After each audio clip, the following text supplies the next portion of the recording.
Today on Investigate TV Plus, a specialized crime squad designed to infiltrate gangs and clean up the streets, but... 10-4, route to the Brave Cave. Our investigation reveals allegations of horrific misconduct by one group of officers inside an unmarked warehouse.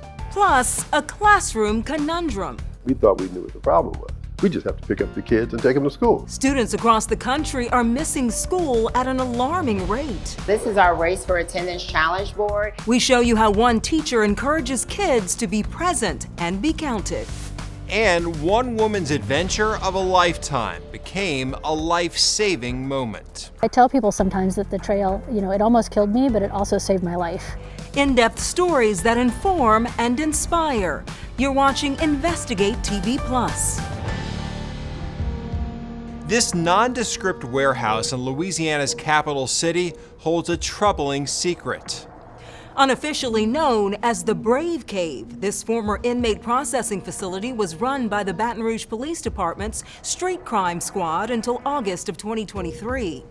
It's been described in legal documents as a torture warehouse where innocent people were assaulted, stripped, and even subjected to body cavity searches. I'm Tisha Powell. And I'm Lee Zurich. The Brave Cave came to the national forefront in 2023 following our months-long investigation into a Baton Rouge police officer accused of a brutal beating at the facility. Since then, other officers in the department's street crimes unit have been hit with criminal charges as federal investigators probe additional allegations of mistreatment. The street crimes unit's unraveling comes at a time when specialized police forces across the United States have been scrutinized for abusive practices. For example, the January 2023 beating death of Tyree Nichols by officers in Memphis.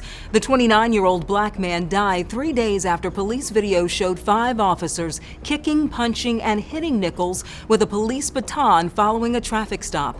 The officers charged in Nichols' killing served with the Memphis Police's street crimes operation to restore peace in our neighborhoods, or Scorpion unit. Reporter Scotty Hunter goes in depth to expose what happened inside the Brave Cave. It's the middle of the night on January 9th, 2023, and officers with the Baton Rouge Police Department Street Crimes Unit are busy questioning someone. So first of all, state your name, first and last name. Jeremy Lee. Okay. They're trying to uncover gang activity in Baton Rouge, and they've zeroed in on Jeremy Lee. What's your affiliation with the Vultures or the 5400 group? His attorney, Ryan Thompson, says you can even see a knot on Lee's forehead in this body camera video shot inside of a warehouse. When the cameras went off, that's when Thompson says the beating started, and his client was questioned without legal representation and held for hours. Witnesses that were outside of this garage, they could hear him screaming, and other officers who were there were saying, "You're up next, do you want some too?" Hours before, Lee was arrested when police showed up outside this home looking for drugs and guns. They don't find anything, but at one point, officers search him, and when he ends up on the ground, one of the officers threatens to beat him. I'm about to back the Not long after that, officers have Lee in the back of a police unit taking him away. Listen closely and you can hear one of the officers telling others over the radio exactly where they're headed. 10-4, route to the Brave Cave. We would later find out the Brave Cave is what officers called this secretive police warehouse near one of their precincts. It's inside the Brave Cave where Lee's attorney says his client was beaten so badly that later that day, officials at the prison would not take him until he was treated at the hospital for a fractured rib and other injuries. Lee's mother, Tamara Green, remembers the call she got the night her son was taken there. He did give me a call. Immediately I can tell something was wrong by the sound of his voice. And I asked him, was he okay? And he said that he was not. He proceeded to tell me that he was taken to essentially a place that he called a garage, that they had gang style beat him. It was 3 officers, and that he had to go to the emergency room and he had a fractured rib. Just as a mother, what was it like hearing that your son had been abused in that way? As soon as he said that, as soon as he mentioned that he had to go to the emergency room and he had a fractured rib, I can't remember any details of the phone call after that. I mean, I knew that I could not cry because if I started crying, he was going to start crying, and I didn't want him crying in that setting. Through our digging, we've learned many others have also been taken to the Brave Cave, like this grandmother who was allegedly taken there and strip searched. I'm stopping this Challenger. Hours after this encounter, where she and her husband were pulled over in Baton Rouge. After officers search her car, the focus turns to different types of prescription pills they find mixed in the same bottle. When she tried to tell the officers that she can show proof that she has a prescription for the medication, they take her to the facility anyway. My Adderall and my Xanax. All right, You can't mix them, baby. You cannot mix them. Oh, they in the bottle. If I should put up my Walgreens and show you my... It don't work like that. But actually it does. There's no Louisiana law that prevents you from having two medications in the same bottle as long as you can show proof you have a prescription. Once inside, the woman claimed she was forced to strip naked and undergo a body cavity search by a female officer. When police failed to find something on her, she was let go without any charges. We asked the Baton Rouge police chief at the time about that encounter. She tried several times to tell officers that I have a prescription for the pills that you all are concerned about. Why would they not just let her show them that proof there at the scene rather than transporting her? Part of that investigative process is interviewing those officers, and we'll interview those officers to determine what those actions were, why all of these incidents happened. Leaders at BRPD, including Chief Murphy Paul, said they did not know about this until our investigation. As a result of our questions, leaders made a number of immediate changes. The mayor shut down the Brave Cave for good, the street crimes unit was busted up, and the department launched an administrative and criminal investigation, and the chief went to the FBI, which opened a federal probe into what happened inside the Brave Cave. This is not a time for just an annual checkup. This is time for a full body MRI to diagnose and reveal any dysfunctions or wrongdoings. I owe that to the officers of the Baton Rouge Police Department, and I owe it to every citizen in Baton Rouge. Let's be crystal clear. There is no room for misconduct or unethical behavior in our department. No one is above the law. As the FBI stepped in, more than a dozen complaints of alleged abuse flooded into the department. One officer at the center of our investigation resigned before he could be fired, and 4 other officers, including a high-ranking deputy chief, were all arrested, tied to allegations that they beat a man in police custody and then conspired to get rid of the police body camera video showing it happen. In Baton Rouge, I'm Scotty Hunter. Still to come, a violent crash. I could see my son's car seat underneath the car. May have ended differently if it weren't for a mother's decision. Their face changed and they all just broke down crying. We take a look at the use of car safety seats and the best way to buckle up your child. But first, chronic absenteeism is setting up students to fail. We go in depth with a teacher and community leader working to turn the tide in the classroom.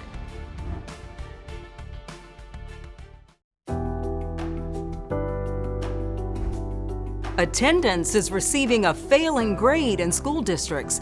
The U.S. Department of Education says in the 2022-2023 school year, nearly 28% of the student population was chronically absent, a substantial increase from the 2019 pre-pandemic rate of 16%. Chronic absenteeism is generally defined as missing at least 10% of school days a year, including excused and unexcused absences. Research from the Robert Wood Foundation shows chronically absent students are at higher risk for adverse outcomes later in life, including diminished health, increased involvement in crime, and fewer job opportunities. Reporter Peter Zampa travels to Michigan to find out how leaders are working to keep kids in class and provide them with a promising future. So this is our Race for Attendance Challenge Board. At Pulaski Elementary School, steady wins the race. Miss Jackson shows us a school-wide challenge to make sure young minds are present. A class's car moves up when it has the best attendance, and making it to the finish line gets them a party. They start cheering, celebrating one another, and when we don't make it, then they hold each other accountable. Now, this is just one way to get kids in class, because when kids aren't in school, they're missing important lessons. Grades suffer, the odds of dropping out increase, and that can impact job prospects and future well-being. Taking jobs that don't offer insurance could mean less doctor visits and poor health later in life. Each and every day, we call the parents for the students that are absent. We're making those connections. We're forming those relationships. They genuinely know that you care for them. Then once you build that trust, then they're willing to be open to learn. Flags of universities hang in the hallways at Pulaski, a dangling reminder of the opportunities for students who show up. You can do anything you want to do. And I know that because I'm a product of the district. I once sat where you sat, so I know it's possible. As a pastor at Baber Memorial Church, Reverend Larry Simmons would see kids out on the streets during school hours. It opened his eyes to the severity of this problem and its many causes. We thought we knew what the problem was. We just have to pick up the kids and take them to school. But transportation isn't the only issue. Some parents work abnormal hours. They aren't home to make sure their kids go to school. Sometimes unstable housing is the culprit, or just a lack of clean clothes. It's not that people are poor don't know that their kids need to be in school. It's that people who are poor have such challenges to accomplish the things those of us who are not poor take for granted. What is the tangible impact of chronic absence on this community? It breaks my heart. I've seen the effect of not having an education in this economy, and you're condemning yourself and your children, and maybe even their children's children, to a life of struggle. But it's hard for me to pull myself up by bootstraps if I don't have boots. Is it possible that some boots could be made available? The fight will continue with teachers like Miss Jackson showing love every day, and leaders like Simmons investing decades of his life in his community. Just as there are those moments where I am literally brought to my knees in tears, there are those moments when I jump up and cheer and say, we can do this. We can do this. Experts say there's not a one-size-fits-all solution to chronic absenteeism. The website School Mint suggests teachers try to cultivate a strong relationship with their students or even implement a mentorship program. Teachers should provide support for chronically absent students when they return to class, including making sure they're not drowning in missed work. Try to use positive reinforcement to improve student attendance and attempt to get families involved with their child's attendance before it becomes a problem. Still to come, a health scare stopped a woman in her tracks. 20 steps and I'd have to stop and catch my breath. But she didn't skip a beat after receiving a devastating diagnosis. It's definitely been the biggest accomplishment and the one I'm most proud of. But first, the do's and don'ts of car safety seats. It's difficult. There are so many different seats, so many different cars. What you need to know about proper installation and why it could make a difference between the life and death of a child during an accident.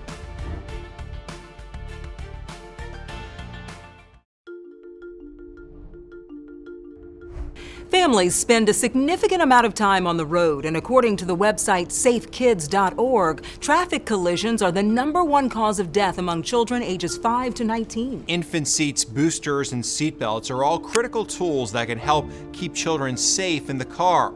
When they're used properly, the U.S. Department of Transportation says they effectively protect young passengers in the event of a crash. We hear from a mom who saw firsthand the difference a car seat can make and give you insight to help keep your child safe during their next ride. Like many parents, Georgia mom Deanna London constantly finds herself juggling the needs of her 4 children. Every day I'm struggling. What are my kids going to eat? When are they going to go to bed? You know, how much screen time do they have? And car seat safety is just another one of those. Deanna says she always made sure her younger children were strapped into their car seats and boosters before any trip in the car, despite their complaints. That includes one day in the spring of 2022, when her kids were supposed to take a short ride in a friend's car. Shortly after strapping them into their car seats and saying goodbye, Deanna received a call saying there had been an accident. And then I see the car, and it's upside down. It had flipped 4 times. The windows were gone. I could see my son's car seat underneath the car, pinned. The National Safety Council says in 2021, 711 passengers under the age of 13 died in traffic crashes. And the National Highway Traffic Safety Administration, or NHTSA, estimates car seats reduce the risk of death by 71% for infants and 54% for toddlers. Jessica Jermakian is the Vice President of Vehicle Research at the Insurance Institute for Highway Safety. She agrees car seats save lives. We recommend that parents keep their children in a forward-facing restraint for as long as possible, up to the height or weight limit of the seat. The National Safety Council echoes Jermakian, saying 4 to 7-year-olds should be in forward-facing car seats until they reach the height or weight limit. Then children should ride in booster seats until they're at least 12 years old. It raises the child up and positions the lap and shoulder belt, which are designed for adults, so that they're in a good position in the event of a crash. But positioning those car seats is where a federal study found parents have problems. It's difficult. There are so many different seats, so many different cars. The experts we spoke to say there are several facets to a car seat, and installation can be confusing. Each seat fits differently with different cars, so there's a lot of different things that you have to take into account when you're actually installing a car seat. NHTSA says the most common errors include loose installation, incorrect recline angle for rear-facing seats, and improper lap position for booster seats. There you go. We're going to see how tall you are. At a car seat safety check in Vermont, volunteer technicians walked parents through the proper way to install car seats.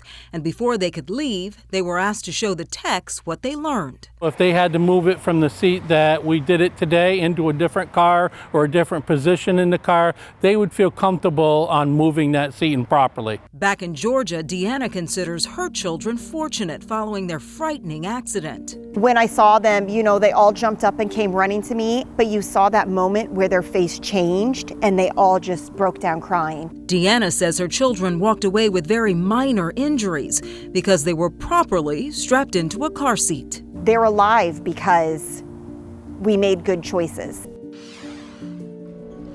NHTSA suggests you select a car seat based on your child's age and size. Choose a seat that fits in your vehicle and use it every time. To maximize safety, keep your child in a car seat as long as possible and keep your child in the back seat at least through age 12. Up next, a hike for her life. I'd be sweating bullets and I'd be short of breath and having chest pain. How her first attempt at conquering the Appalachian Trail revealed a heartbreaking diagnosis and led to an inspiring comeback. You can watch Investigate TV Plus anytime streaming online. Get the app for Roku, Amazon Fire TV, and Apple TV. They're free to download.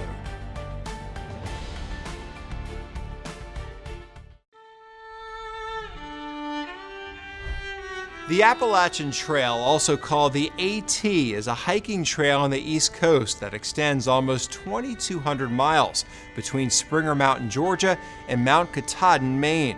The route passes through 14 states, and the climb is equivalent to hiking Mount Everest 16 times.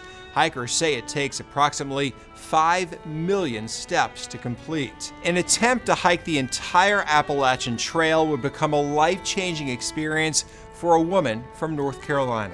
Jane Font was hiking the trail when she says she didn't feel quite right. Reporter Claire Kopsky shows us how a heartbreaking diagnosis didn't stop her from reaching her ultimate goal. Just take it easy at the beginning.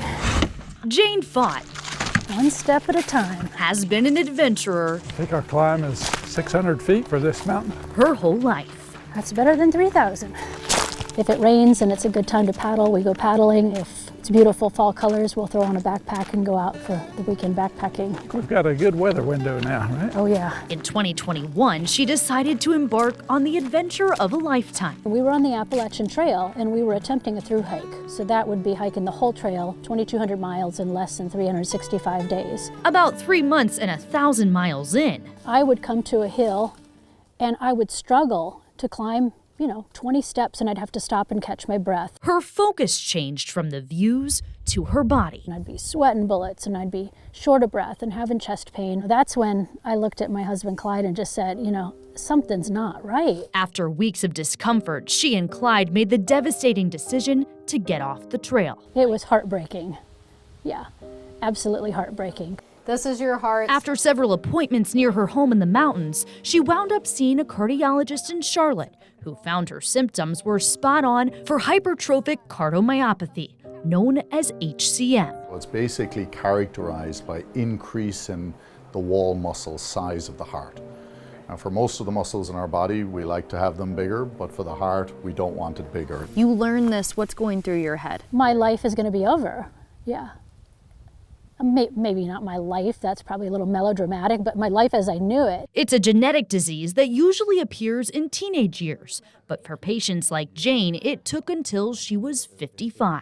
I think we can still make improvements. Her doctors put her on a treatment plan, implanted a heart monitor, and within a few months, she made the daunting decision to get back on the Appalachian Trail. Dr. Phelan just told me to listen to my body. And, if I'm having symptoms, slow down. On September 22nd, she accomplished what she had set out to do before her diagnosis. We summited Mount Katahdin and completed the trail. Not a through hike, but we hiked every single mile from Georgia to Maine. A life achievement made sweeter for this adventurer. It's definitely been the biggest accomplishment and the one I'm most proud of. Who saw her diagnosis as the next summit to conquer. You really are incredibly proud of patients like Jane who can, take on a diagnosis like this, incorporate it into their lives, and then achieve something like that. I tell people sometimes that the trail, it almost killed me, but it also saved my life. Sometimes it takes a health scare like that to make you realize how precious life is and how time can be short, so get to doing something adventurous. And look at her, she figured out what happened and got back out there and did it. Yeah. Although that shot on the edge of her there. That made me nervous. Yeah, get away, I don't know, too close for me. All right, that's it for us on Investigate TV Plus. I'm Lee Zurich. And I'm T. Chappelle. Thanks for watching. Next time on Investigate TV Plus, it's a scam you may not notice until it's too late. But oftentimes you may lose everything. Yeah, you may lose everything. An in-depth look at SIM swapping and the steps you can take to protect yourself and your finances.